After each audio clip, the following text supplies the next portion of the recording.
Welcome to the Away Yet Close podcast.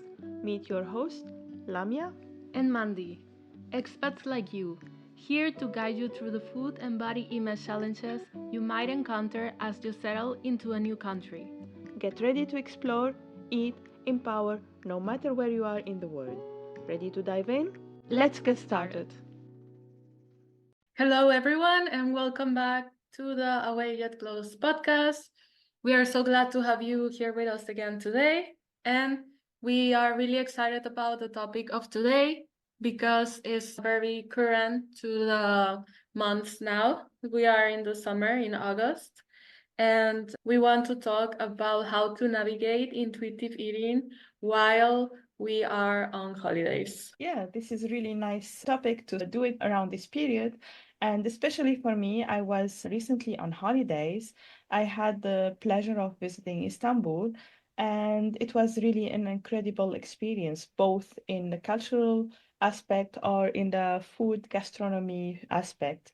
So it would be nice to talk today about this and how we are committed to intuitive eating, and I will share my experience on the interesting challenges that I faced and the learnings that happened along the way. Yes, no, for sure. I've been in Istanbul myself too, and I understand what you mean with all the interesting food, with all the colors, the textures, the shapes.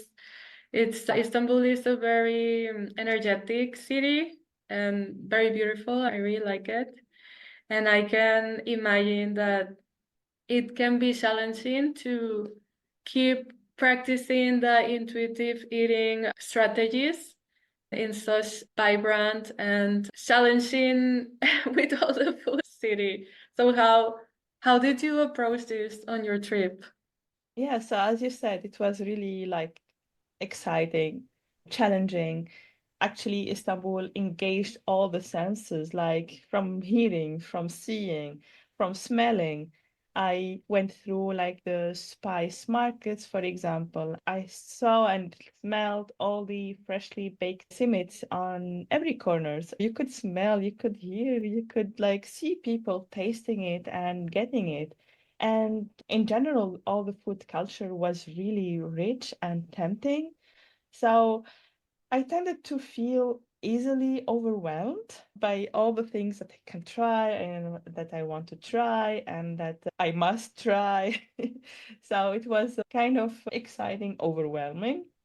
And I was trying to try everything. So, like from going to Turkish delights to the baklava, the kebabs, and a lot of different other dishes.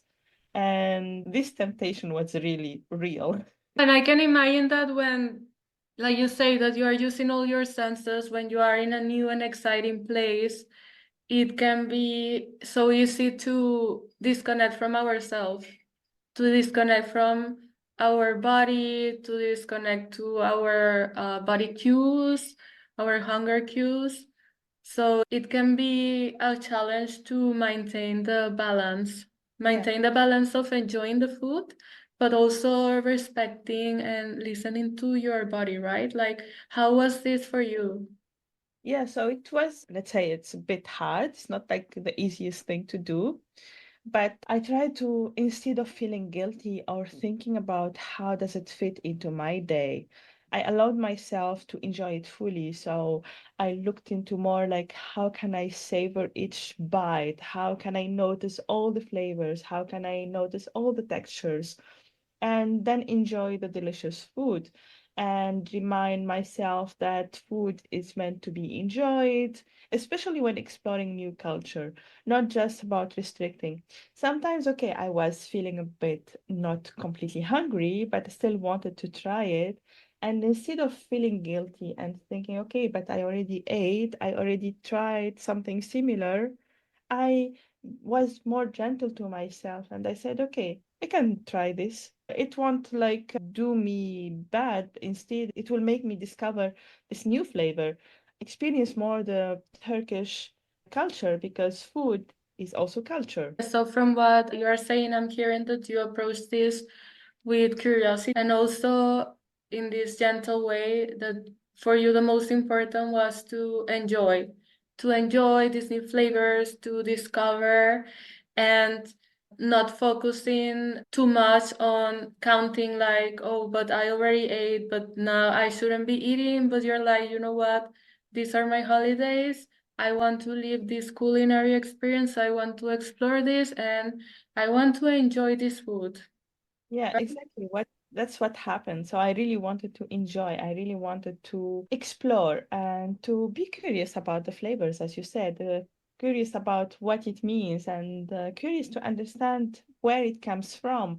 And a lot of like the dishes come from the Ottoman area, which is also like a cultural period that, for example, me coming from Tunisia, it's a common thing that between the Turkish and Tunisian people, because we were one empire at certain time in the past, Yeah. and some of the dishes were similar, and some of the dishes changed by the new adaptations, but the origin, it was the same.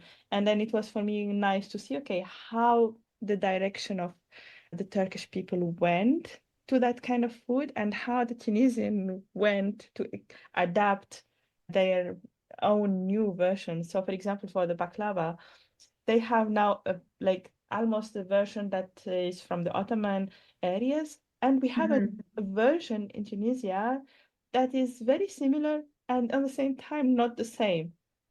It's the same name, same kind of concept, but the way of making it now is completely different. But so that's from one side, but also I try to think about nourishing my body and thinking about what feels good and not just completely shut down my body cues and not thinking about the nourishment. So sometimes I also was craving something light and refreshing. So instead of going to this kind of rich, sweet food, I would opt for a fresh fruit, vegetable. Sometimes in breakfast also I would opt for this kind of things because I really like feel myself craving this kind of like food, this kind of light foods. And that's by listening to my body, to what my body needs and what I need to feel balanced and energized for the day ahead. And it's not in a way to compensate or in a way to reduce the other type of food, but it's really like listening to what my body needs. Yeah, so well, I really like how you say this because it's really like you say, not about compensating or saying, well, now I ate too much sweets, maybe I ate too much, so I now I need to eat something healthier or more nutritious. But it's rather just knowing when your body self tells you, okay, now I really need something that satisfies me or that gives me different nutrients, and that it really makes you crave sometimes this, like you say, like more maybe fruits or vegetables. And that is also, yeah, that is a way to keep connected and knowing that we don't have to act in this all or nothing. That is like, okay, if it's all sweets, then I'll just eat all sweets the whole holidays. But that we know like it doesn't have to be this perfect all or nothing, but knowing the values that guide our eating, that in your case is this value of curiosity, enjoyment, satisfaction, cool, but also cultural curiosity, but at the same time, the value of nourishment, listening to your body. And I can see that you practice that. Exactly. And on top of it, when you think about food is abundant, you will not restrict or you will not go to overeating. So if you know, okay, this kind of food will stay there, will be available when my body wants to try it, then it gives you more maybe peace of mind. Okay, like if I don't try all of them now, I can try the next day this kind of food. Maybe it helped me that I stayed for 10 days in Istanbul, so I had more opportunity. Maybe when it's you go only for 2 days in a place and you want to try everything, then maybe it's a different story. But still, even when I had these 10 days, and there was some sweets that I still tried to want to try, and I didn't have time to try everything, but still I wanted to have the flavor. I brought from them, like I got from Istanbul a small box with like diverse things that I wanted to try and didn't have time to. And now every day I have that box in my home and I can try whatever I want, whatever I feel like. So it's not something that will disappear immediately if I don't eat it in that time, in that moment. So that's kind of like the mindset that helped a bit. Also to think, to tune into my body and to practice intuitive eating. And on top of it, I was also practicing mindful eating. So I was more present with the food. I was really tuning into the experience and not just mindlessly eating or drinking something. So whenever, for example, I was drinking or sipping on a Turkish coffee or tea or enjoying maybe a savory kebab, I was tuned into the full experience, not, okay, let's eat, but really taking my time, exploring, tasting, smelling, taking my time to get into it and be present, be with the experience because it's not just about eating because it's there, but really being with the experience of eating. Yeah, it's very important, this what you are saying, like especially when we go to a new and exciting place with new and exciting food, it's very easy to get caught in this pressure of I just have so little time and I need to try it all. There is a bit, I think we also have this pressure when we visit a place and we say, wow, this is so big and I want to explore everything, but I'm only here for 2 days. So I think something that is very important that you are saying is also being realistic and accepting that, okay, is it really realistic that I will try the cuisine of this culture that has been existing for so many years? And maybe we can just say, okay, this time I will eat this and this. And then it's like when we visit a place, this time I will visit this museum and this. And then next time, or like this tip that you gave is also very good, saying, okay, well, I will take this and try it at home. But I can understand that it can become very challenging to deal with this pressure. To this pressure, like, when will I be here again? I need to eat it all. And then this eating all mentality then ends up not making us feel very good, disconnecting from our body and being swollen or bloated or getting sick. Like, how did you navigate this? Yeah, so I'm lucky that I didn't feel sick or really full because I was still listening to my body and I was not trying to have this mentality that I have to really try everything and really eat everything. One of the things that helped was sharing. So we were four people on the trip. So we could also like share the different flavors together. So most of the time we were one takes different thing and then we taste from each other. Then this kind of like attitude also helped a bit. And what also helped is thinking, okay, what is the one thing that I really cannot have in other places than this? So maybe that's on the top of the list. And in the Netherlands, for example, we have a lot of nice Turkish places that we can try some of the food. There is like the like authentic flavors that we can also try here. And then I said, okay, if I cannot, also it can be like something at back home, we can find similar thing if I really want it. And if I don't have the space now to eat it, so why to force myself till the point to feel sick and then thinking that I missed the experience. Also, traveling was not just about food. You said also about museums and about places.